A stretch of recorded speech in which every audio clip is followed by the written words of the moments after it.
انتشرت منذ دقائق أخبار حول تقرير الطبي للطبيب الشرعي الذي أكد أسباب وفاة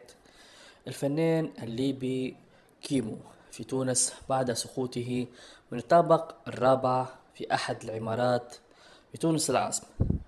حيث أثار هذا التقرير جدل واسع على مواقع التواصل الاجتماعي بعد ما برشا عباد قالت إن الوفاة تاع الفنان الليبي كيمو غريبة وغامضة جدا،